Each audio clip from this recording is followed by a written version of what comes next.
Good morning.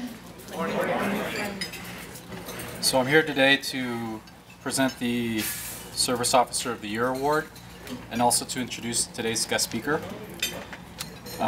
So as far as the Service Officer of the Year Award, this year it's being awarded to Julie Bailey. Unfortunately, she passed away on September 1st, 2014 after a long 13-year battle with cancer. And before that, she worked for 20 years as a National Service Officer for VVA in Hutchinson, and she's from Hutchinson, Minnesota. And in her 20 years as a service officer for VVA, she helped thousands of veterans and family members obtain benefits. And she was an expert when it came to DIC claims and marriage determination claims. And I had the privilege to be able to work with her. When I first started at VVA, we would bounce ideas back and forth, and she really knew her stuff. She really cared about the veterans. So I'd like to invite the representative from Minnesota to come and accept this award.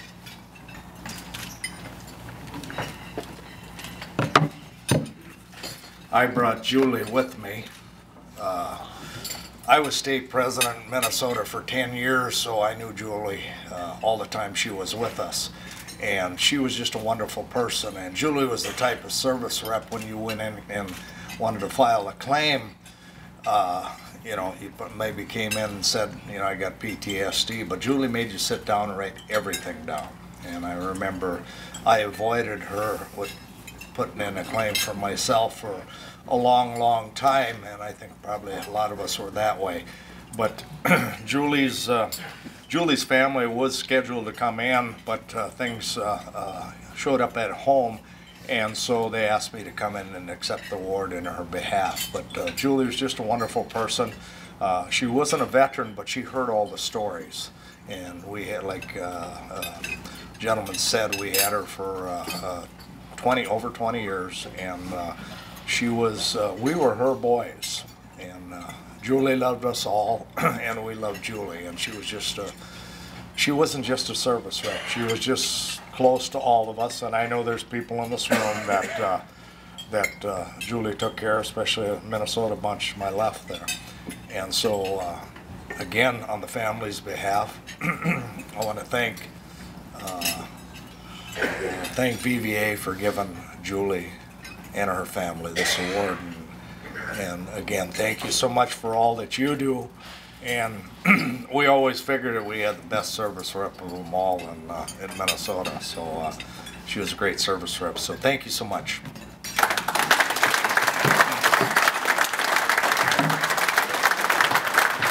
And now I'd like to introduce our guest speaker for today. His name is Richard Carman. He's our service officer, the only service officer that we have in the state of Louisiana. He's from West Babylon, New York originally. He joined the Air Force in 1972, and while in the Air Force he served with the 485th EIS and the 6917th Security Service. He left the Air Force in 1987, and after that he moved to Seattle, and that's where he developed a serious addiction to coffee while working as a chief service officer for VVA in Seattle from 2008 to 2011. And in 2011 he moved to Lake Charles, Louisiana, and he's been there since then working on VVA claims. And so I'd like to introduce Rick.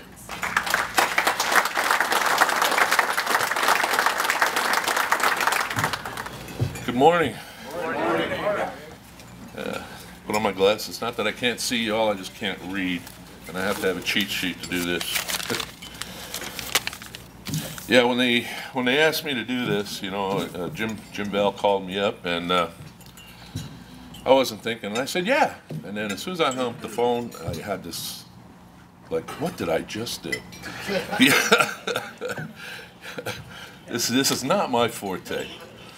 But, I figured I'd just come up here and talk a little bit to you guys and see how it goes. I'm the Chief Service Officer in Louisiana, which is kind of funny in itself because I'm the only service officer in Louisiana. So, I get to boss myself around. And so, it looks kind of weird when your client comes in and you're talking to yourself. So. But, my mentor, Roosevelt Ward, is here, helped me get started. Jim Pace from Washington gave me my first job. And I appreciate it so much. You guys really helped a lot. The reasons I got into doing this work, I worked my own claim from 1987, well on, 10 plus years. And in doing that, I saw how difficult it is to do the paperwork and navigate the system. And I thought, there's people out there that can't do this. I'm pretty good at it, I'm new, and one of these days I want to help others. So, I did the NVLSP thing, got that underneath my belt, and then I started bugging Jim for a job. And I had a good job.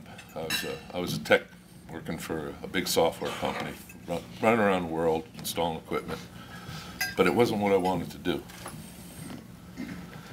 As soon as the VA gave me a temp 100 for right knee replacement, I'm like, now's the time. I've got a little extra money, I quit my job. Luckily, Jim found me one in a couple of days. Within a week, I was working for VVA.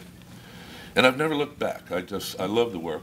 I love working with people, my brothers and sisters, and being able to give back, it warms your heart. And it's just, it's just something I enjoy doing so much. I found out over the years doing this, very important to look at what the veteran brings into your office. Look at that documentation. I had a Marine that came in to see me. She had been denied on a notice of disagreement, and she said, nobody will help me. 20 minutes of sitting down, looking with her, going over her medical records. I found a doctor's statement in there that said, this is directly related to her service. So I filed a Q, and she won. And she got, years of retro pay. And she's gotten me quite a few clients since then, keeping me busy. But, documentation is so important, and I think a lot of VSOs from other organizations like to push paper. I think in VVA we like to look, we like to read, we like to see what's there and find out what's there. And I think our success rate is what it is because of that.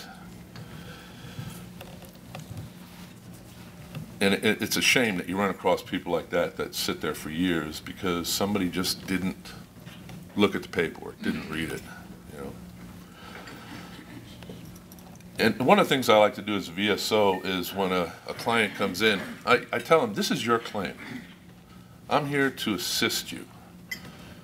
You have to respond to the letters. You have to sign forms and send them back. This is your claim. I'm just here to assist. You call me at any time, and I'll help you through that process. But basically, it is your claim. It's too often, some veterans just want you to do everything for them. And you guys know, we don't have the time to do everything. We can't sit and monitor a claim on a daily basis. We have too much work to do. So while I worked in Washington, I had a veterans responsibilities letter that I used to give to the clients. I said, this is what you have to do. You do this, I will be there for you 100%. And it worked well up there. People understood what they needed to do, that it was their claim, not my claim. I'm a big fan of keeping a good relationship with the regional office people too. You can get so much help up there. I don't work in a regional office anymore. I love that access to be able to walk upstairs, talk to somebody, as these guys were talking about, and get something fixed right then. I have an IPC coach that I talk to now in New Orleans, and she's wonderful. She gets me answers as quick as she can. She puts POAs in for me and really helps me a lot. I've got a pretty good relationship with a few other people in the RO. Try to keep that because you get a lot of answers that you normally won't get, from others. So it's really important to try. We're adversarial just by the nature of what we do, but we don't need to take it to the point where we make them mad. And having said that, I'll tell you how to make them mad.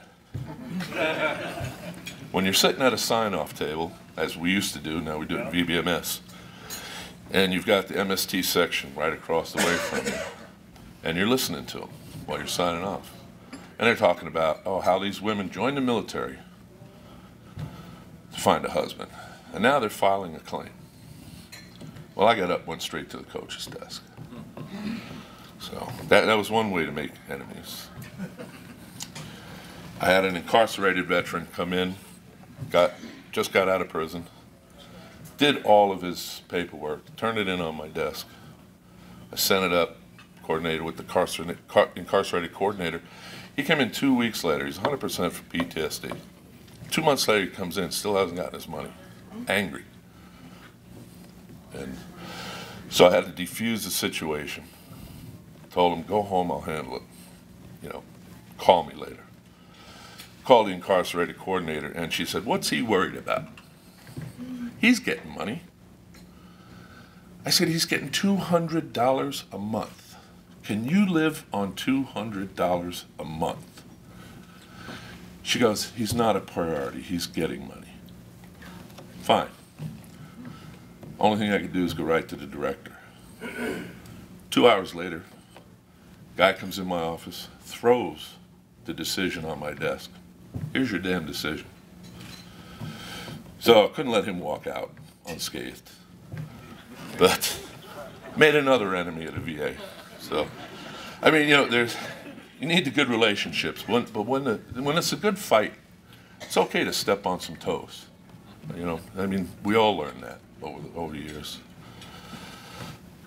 You know, I've run into coaches that say, it's too much trouble to call a veteran. You need an 8940 for this guy's claim. That's the only thing that's missing. He's got a fax cover sheet that shows that he faxed it in a year and a half ago, and you can't call him to ask him to send it in to decide his claim. You're just going to deny it. Yeah, because we don't have time for that. So in 15 minutes, I had it. I had it sitting on her desk, on top of the C file.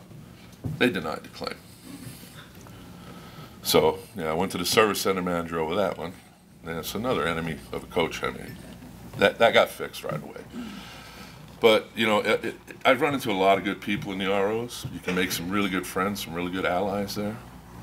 But, you know, every once in a while, you know, you do have to step on a few toes. But, you know, I think generally most of the people that I've run into, their hearts are in the right place, they want to do it. And the best people I found in the regional office are former VSOs that got hired to work up there. They love the job, and they're the ones who work the hardest at it to get it right the first time. You know, Jim asked me to say something a little bit about, Jim Vale, about SCP. I don't use SCP. I went through all the online training with the VA, and they're like, I'm like, well, if you can't assign a POA and SCP and enter data from scratch, then what good is it? Oh, well, he can enter a POA and E-benefits, and then you go to SCP and you accept it, and then you're off and running. Problem with that scenario is if the veteran comes in, has an E-benefits, you say, okay, log in your system, select me as a POA, it may show up in SCP 2 days later. You know, so you can't really do anything for the veteran right then. You know, and I mean, E-benefits has caused me enough issues in itself because they're never up to date on their status in there, and you get the veterans say, my E-benefits says this, and I'm like, no, you're fine. Well, it's not that. It's in the VA system, you're fine. I said, don't rely on everything you read in E-benefits. You know, it's not up to date all the time. But my personal opinion after looking at SCP is it wasn't made for us. It was made for the VA, you know, and it's something that they can roll out and say, oh, look what we did, you know. But it's not really as functional for it. It may work for some people, but it's you know, for a guy like me, most of my guys don't have computers, don't have email addresses. You know, it just doesn't work. So, you know, I rely on the traditional paper and get it sent in or faxed in to you know, Wisconsin and other stuff. But and I found that works very well. I mean, the fax numbers the VA uses right now, I guess they're big fax servers, and I haven't had anything get lost. So, but I know it's getting late, and so I just want to close with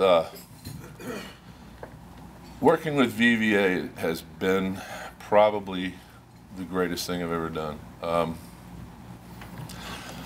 The guys up at the, you know, at VVA office, they're open. You can ask them questions. You get answers. They're willing to help. I think that VVA, our service officer program, I think is one of the top. You know, we're not the big organizations, but we do a good job. At the regional office where I was at, we'd have BVA hearings. We would have maybe 8, where the other, you know, service orgs would have 35, 40, 50. And I took that as a sign that we just did it better up front, you know. And I believe that. I think we do a better job up front, you know. And it's all because of you guys, you know. And you're what makes this program great.